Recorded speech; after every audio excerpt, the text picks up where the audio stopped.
So, experiencing personal transformation, we laid down this. So, this is what I was talking about here.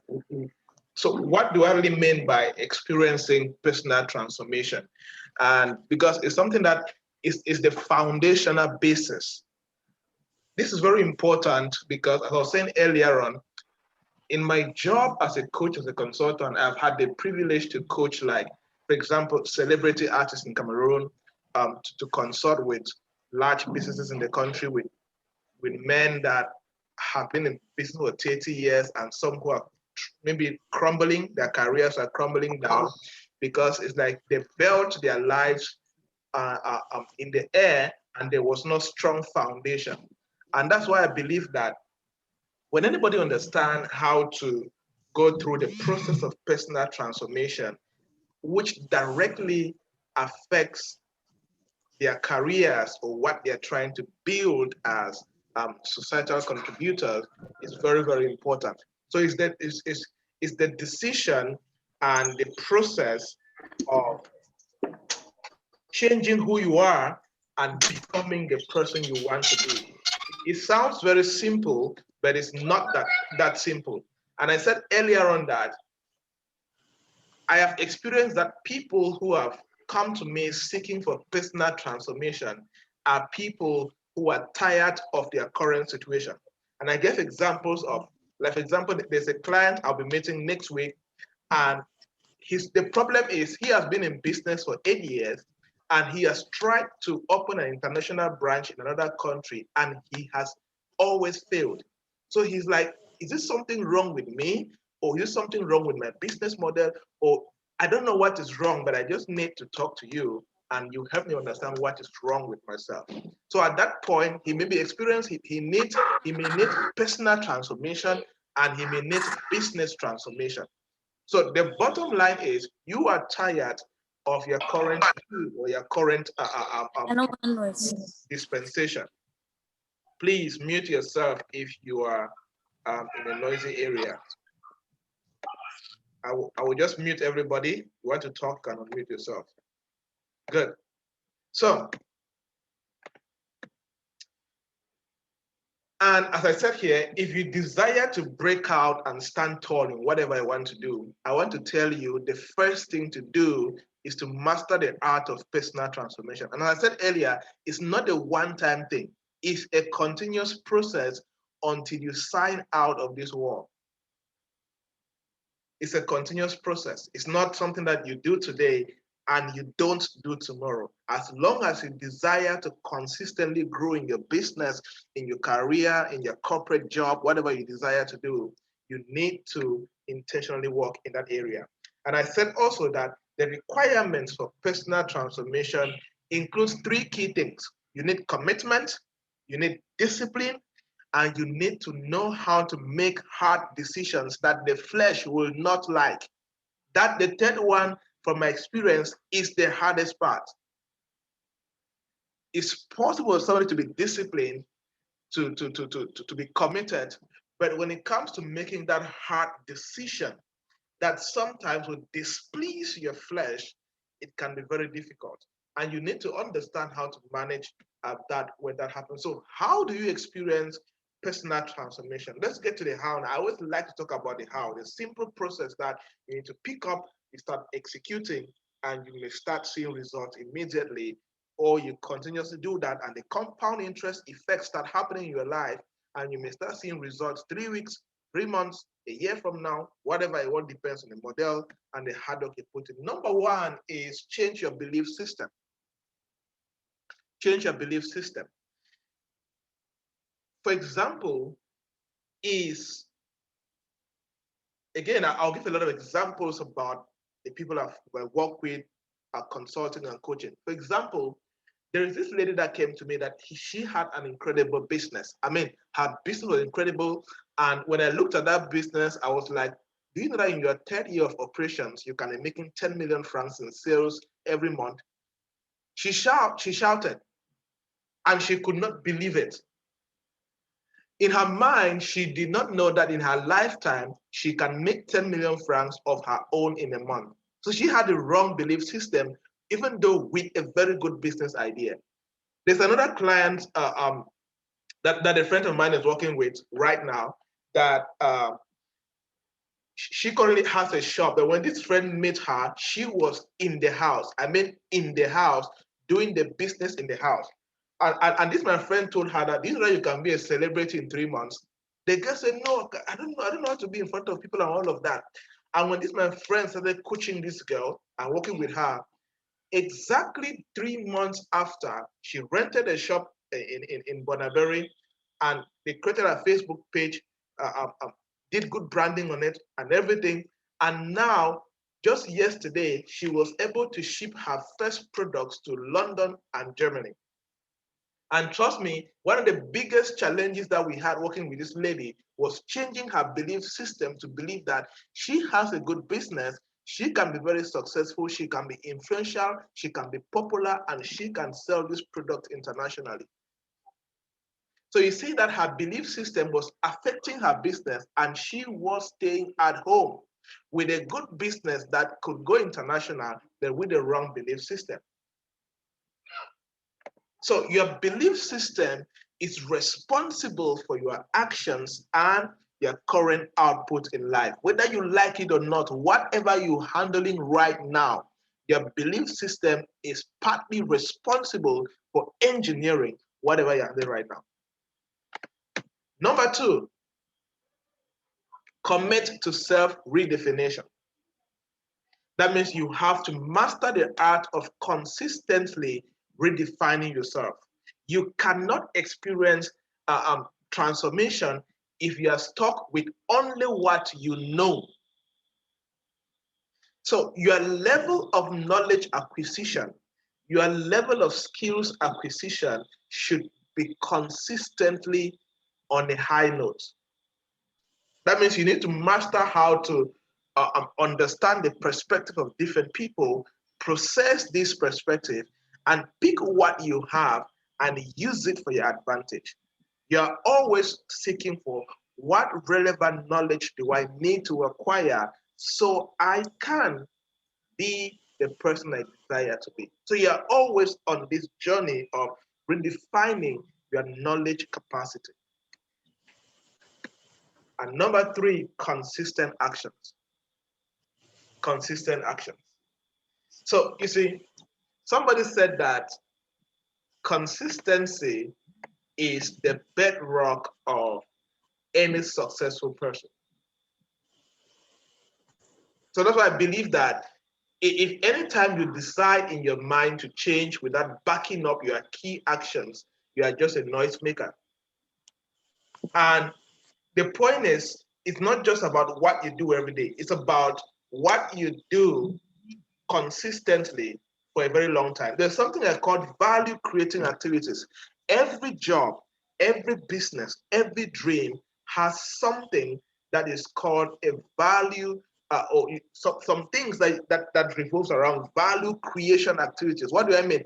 These are things that directly influence your level of success. That means the more you do these things, the more they increase your chances of success. And you do them consistently. For example, some people that follow me, both email, WhatsApp, and whatever, they will notice that I write a lot, I publish a lot every morning. I don't write that just because I want to educate people, but I do that because it is part of my strategy. I have been 10 years ago, I made up my mind that every morning I will write at least 130 words of anything relevant for 10 years today. Because writing helps you to process. Writing increases your intelligence. Writing increases what they call intelligent quotient. You get a point?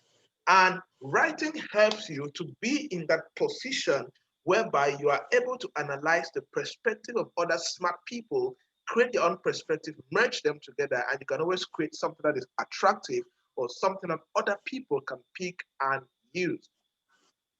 It's part of value creating activities. Let's say that you are into technology. For you to consistently be a good coder, let me say a software engineer, you need to make sure that you have a program or a structure that enables you to code at least maybe an hour or 2 hours a day so that you can learn programming languages.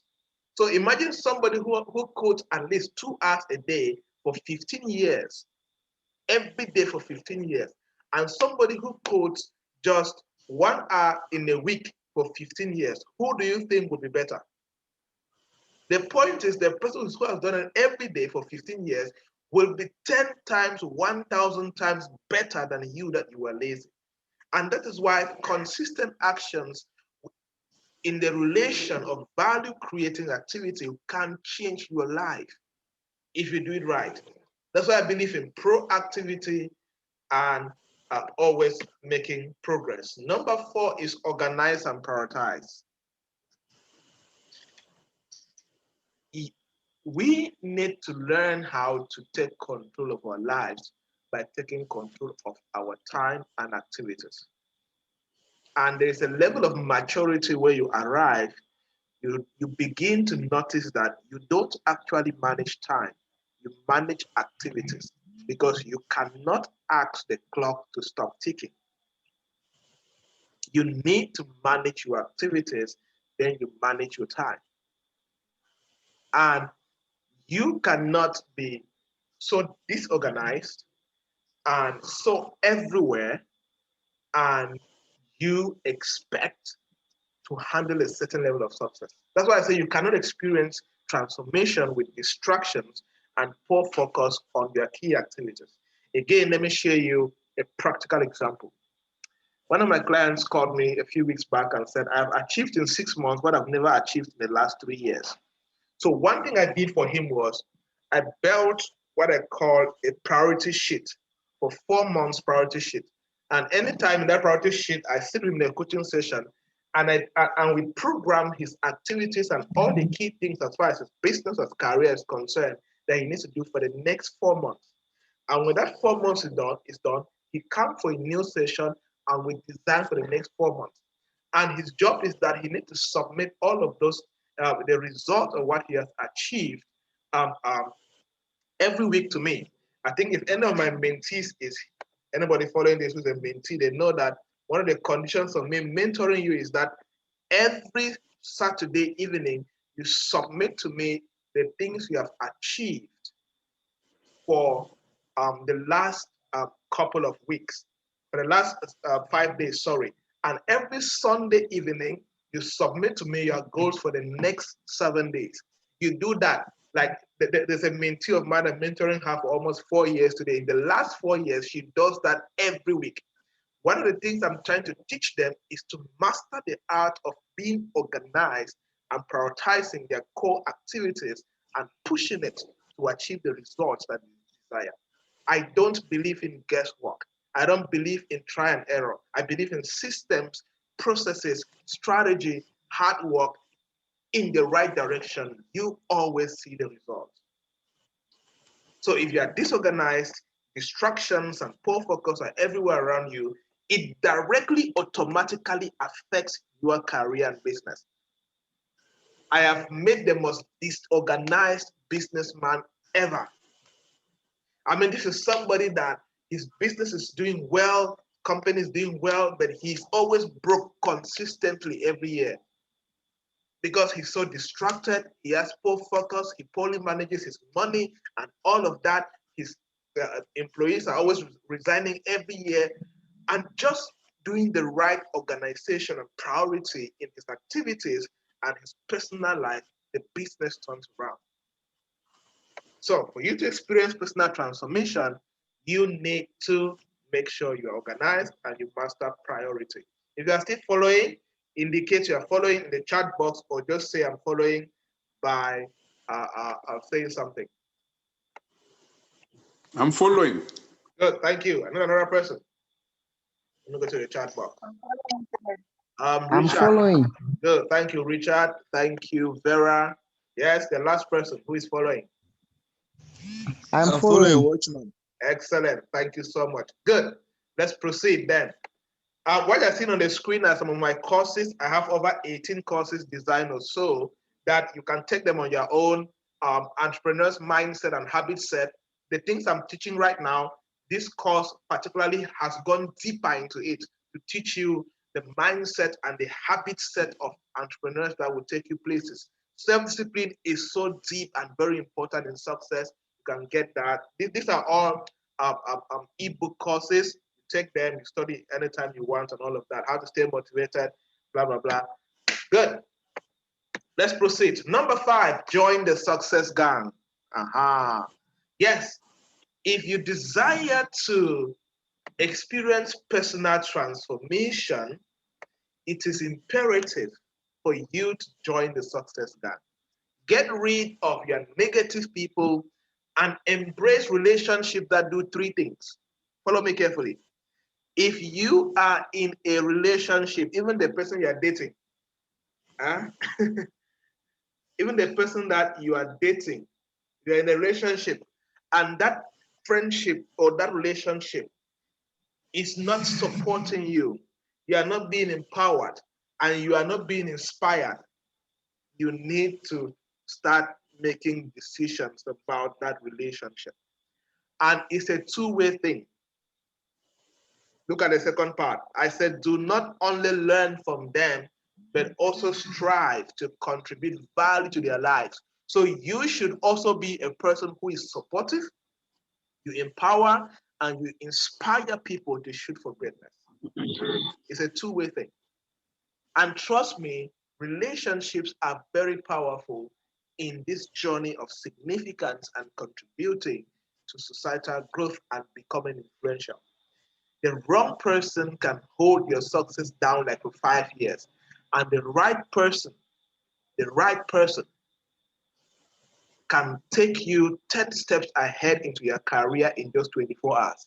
I always say something that there comes a level in your life that there are some places you enter that is not based on what you know. It is based on in whose name that you come. You get a point? Imagine you walk into, for example, like in Cameroon, for example, when you go to any ministry and you bring a note from the prime minister's office, trust me, the kind of respect and attention they give to you and they direct to you, you'll be like, wait a minute, what's happening? But go to that same ministry the next day, the same you, the same dress, with nothing from any office, you will struggle to even meet the secretary or the general secretary of that office. Relationships are very powerful, and we need to intentionally build the relationship and also exchange that. I love to connect with great people. So if you know that you are somebody who supports, you empower, and you inspire, that's my number. WhatsApp me. Let's get connected and support each other, empower each other, and inspire each other. Good. Number 6, live your values. When you don't live your core values, you suffer. It means that you are not defined by anything.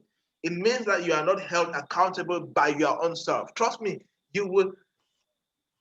I've seen some of the most struggling business people, and you know, those people who say, I used to, right? I used to be rich. I used to have a good business. I used to have companies in 3 countries. When I meet people that have failed in life, I love to interview them and hear what made them fail and what did they regret. Let me tell you something. One of the greatest things that these people regret is that they did not hold their own selves accountable. What are your core values? What are values that they are so dear to you that you cannot break? Let me give an example. One of the basic core values I have is that I hardly stay out of the house after 6 p.m. And it's very important to me. Nobody shouted me to come back home. I've been living alone like since high school, basically, they say. And it's just how we are brought up in the house. Like my mom, for you to, if you come back home after 6, you're in trouble, they say. And that value has been to me that it's no longer my mom's value, but it's now my personal core value. I don't keep late nights. My friends know, I have friends that go out at night and hang out, especially like in Douala here. There's a lot of nightlife in Douala. They know that any program in night, they don't even tell me. They tell me, they send me selfies the next morning, like, hey, how we there for this side? So they know that I won't show up or I won't even come or never entertain it. That kind of stuff. So, and that's one thing, when you have core values, your close friends should know what you represent. You get a point? It could also be, yeah, it could be a core value of work ethic. I believe in hard work. I believe in putting in the work and seeing the results. And my friends know that we want to get something done. Let us get the job done. Let us get on board. Let us do things. Let's share the job and everybody start doing something. Don't camouflage and start thinking of how to bribe or do something. Get the job done. Good work ethic is a very important core value. You see, it could be spirituality is an important core value to you, whether you're a Muslim, a Christian, whatever. How dear is that core value to you? It depends. But the most successful people that I've been able to interview and talk to them, they will tell you that they hold at least 4 to 5 core values that they cannot break, and even their closest best friend cannot break that value. And the people that they used to be, if you talk to them, they'll always come many a times to the underlying factor. I did not do this particular thing. I messed up here. I took this for granted. I did this for granted. I was not paying attention to this. I allowed people to influence me. I did not have my own opinion. I was not an independent thinker. I was not holding myself accountable. And that is why I am where I am today. So the question I like to ask people is, when I want to mentor anybody of all my mentees, one of the challenges I give them is, let them go and spend 1 week and bring out 5 core values that will bind them. They will hold themselves accountable for the rest of their lives. Values that, worst case scenario, you cannot break. No matter the difficulty, the challenges that you're going through, you hold true to yourself and you value these things. Because when you don't and you run a business, when you have bad core values, it will automatically transit to your business. If you're a latecomer naturally in your personal life, you're going late to meetings. You're going late to your own office, and your staff will not be inspired by you coming late. You get a point? When we're going to the office, for example, I can be consistently always the first in the office for 7 months nonstop. Because time is very, very important part of my personal core value. What are your core values? Are you living by them? And trust me, if you're a business person here, trust me, just do an analysis for yourself right now and look at a part of your business that is struggling, especially your profitability, especially your sales, how much sales you're making, and then check your life. Check some things that you do for granted or you don't pay attention to. You will notice that there is something that you are doing in your personal life that is automatically affecting your business life. And number 7, I love this. Set and track your top 3 goals daily. Set and track your top 3 goals daily. I always encourage people to have top 3 goals every day. Tomorrow is Monday. What are the top 3 key things that you have to get it done? Don't have 10 things. Don't have 5 things. Just have 3 core things. 3 very important things that you have to hold yourself accountable and discipline yourself to do. You are not permitted to go to bed until you do that. When you live your life closer to your top 3 goals daily, you will consistently be in touch with what matters to you. That's why this is very important. The minute you are losing touch of what is important to you, that's the minute that your life is shifting away from you. But when you have 3 top goals every day, every single day, you're always in that important position whereby you are always very, very close to what matters to you. You don't do things by chance. You don't sit and you watch a movie for 3 hours as if that movie matters so much to you that if you don't watch it, you will die. It's very important for you to have your top 3 goals and track them. Very important. So to conclude, and I can take questions. To conclude, follow me carefully. In the journey of personal transformation, we have 2 choices. Number 1, which is a bad choice, but it's always the highest choice that people like to pick. Number 1, we have the choice to be less than we have the capacity to be. You have the choice. After all of this talking and all of this grammar that I'm speaking here with my sort of voice like this, you can go and decide to be less, just to be less, remain the same. Nothing should change. There's nothing we can do, right? And some of us speakers, we know that in trainings like this, we know that only 15% will go put into action what we taught. That's what research says. Highest case, 30%. Best case scenario, 50%. So we don't expect change for everybody, for any good speaker who knows the research, the psychology, and the neuroscience that happens in as far as when you're training people. So I know that after this session, many of you will still choose, number one, you will choose to be less than the capacity you have to be. You will choose to earn less because you will have maybe the wrong work ethics. You will choose to have less. You will choose to study less. You will choose to think less. You will choose to discipline yourself less. You will choose to lead less and serve less. You will choose the bad choice and remain the same. You will still choose to get up from bed late. You will still choose to keep bad friends. You will still choose to be lazy. You will still choose to do some things. Some people will still choose the bad choice, which is okay. My job is just to tell you what you can do and show you how to do. And maybe if you pay me to be your coach, I hold your hand and I help you to do it, right? It's a three-stage process. I can tell you what to do, I can show you how to do it, but I can hold your hand to do it. It's a three-step process and change happens. Or you choose number two. You choose that after this session, you will do it all and push your capacity to the highest level. You will choose to become all that you can possibly be from today. You have made up your mind that with all of these that I've learned today, I will choose to become all that I can possibly be. I will stretch myself. Like, for example, I love to stretch myself. There was a time that I think early this year, I did a lot of things just to stretch myself. Even last year that COVID-19 came and I was not traveling a lot as usual. There was a day that I worked for 3 days non-stop, non-sleep, I did not sleep. 3 days, just working, creating stuff, writing strategy papers, studying international business companies, and writing reviews and sharing, just stretching myself, just see what can happen. I just decided to become all I can be. The time I started, I said, you know what? I'm going to write a book continuously for 4 days and sleeping just 2 hours a day. Just stretch myself. It's fun. It makes you, when you choose point number two, it takes you to a level that it's so incredible. Or you can choose to read every book that you can possibly read. If you think that your level of knowledge, your level of mental intelligence is weak, the only option you have is to shut the hell up, stop being lazy, and start studying. And if you are here, I always warn people, if you are here and your phone is the first thing that you touch when you wake up from bed, you need to go and repent. And your phone is the last thing you touch before you go to bed, go and repent. When I mean touch, I mean being on social media.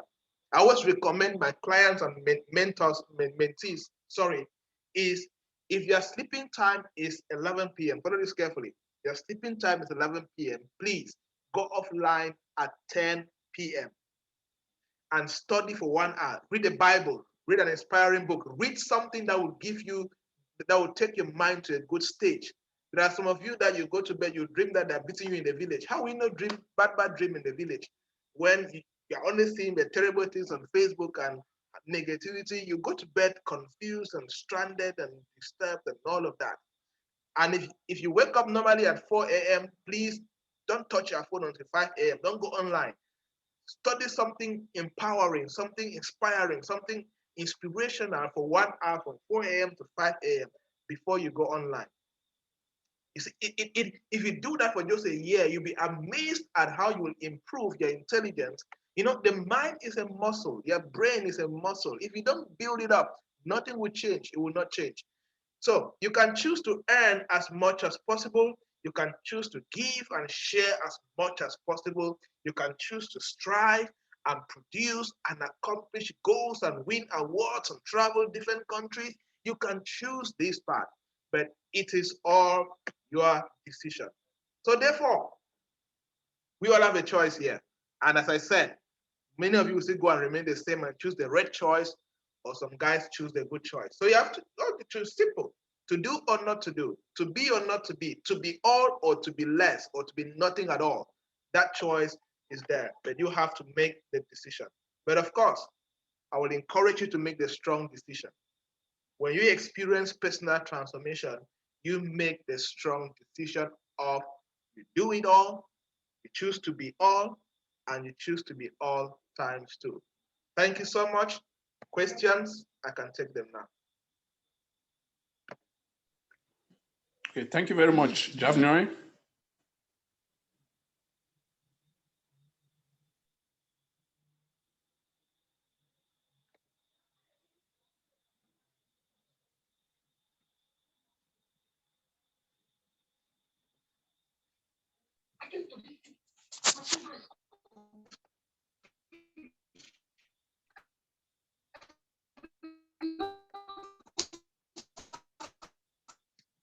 Anybody there? I thought the Any it's questions? going to be time Yes. for questions. Yes, questions shoot. We have about 5 minutes of questions, and I'm off for my next meeting. Let's go. Okay. Should I speak or should I write? Speak, please. I think it's faster. All right. My question is, as far as core values are concerned, this Watchman, by the way, from Bamenda. My question is pertaining to core values. Does it core values? I have tried to follow my core value, which is love and forgiveness. But I discovered each time I exercise that, it becomes a problem for me because people should I say underestimate me? People work on me every time because they feel that since they will do it, I will forgive, I will keep on loving. Then it becomes a problem. It becomes a problem because they do it over and over again, and I find myself on the minus side. That's my point. Yeah, absolutely. So what should I do in that case? Yes, I totally understand that. Look, every core value also has boundaries, and core values do not stop you from being disciplined. Get a point? Like for example, let me give you a better example. For example, my staff knows that there is nothing they will do that I will shout at them. But again, they know that I'm very firm and I'm very disciplined. You get a point? So, so there should be, see, there's a place, everything has there's a cause, there's an effect. There should always be a place of boundaries and there should be a place for discipline, right? Like, for example, I love to teach, but I hate to teach you something 2-3 times. Something I believe that you could have known, and we go through it and you don't know again. It's challenging. So, and you need to know that if you are coming for the next time to teach, for example, my staff again, if I teach them something they don't know, they come for the next time, there's a condition attached to it. You will come and list the 3 things that you can do. You tell me what you tried to do and you failed before I continue from there. Don't just come and say, please show me again. You need to work hard and earn that correction. You get a point? So let people know that yes, you are forgiving, you are open-minded, you are this, but also you have boundaries and you have consequences. You are disciplined, and if you not, I don't believe in free things. You get a point? And that's something that when you portray like that, people know and they respect you for that. So make sure that other love and openness that you have, super good, very good. Kindness, humility, super good. But let people also know that there's this line that if you cross, you pay the price for it.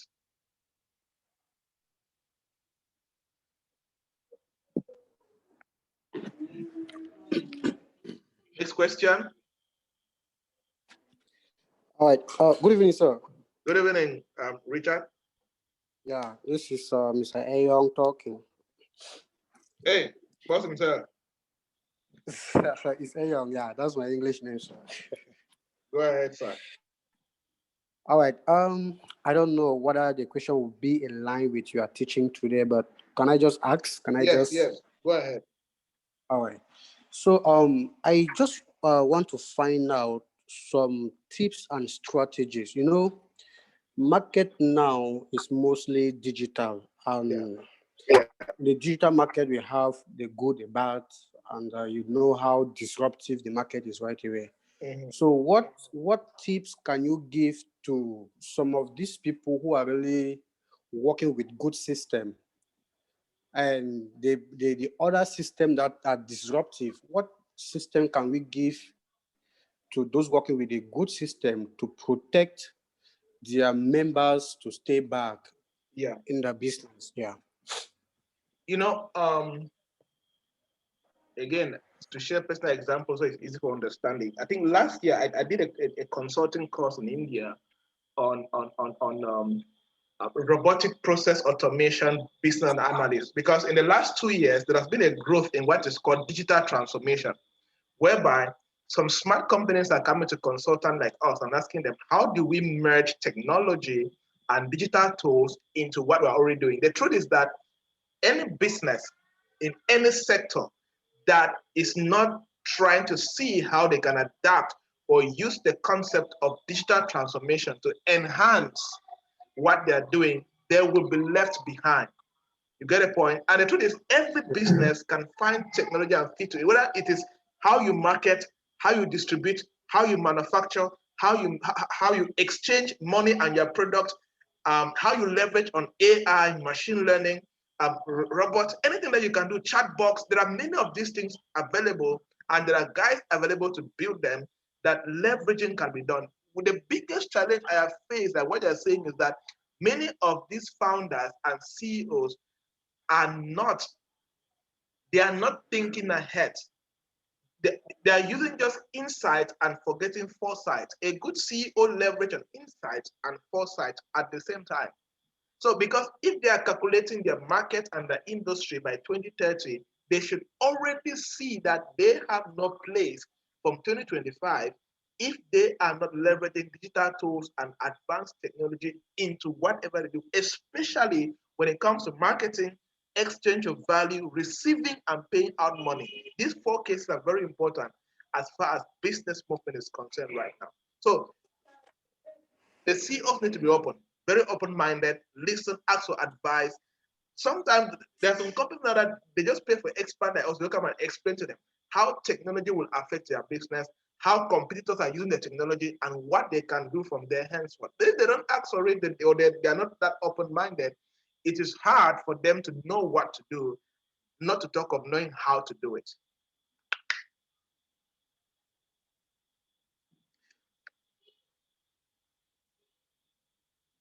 Okay, good.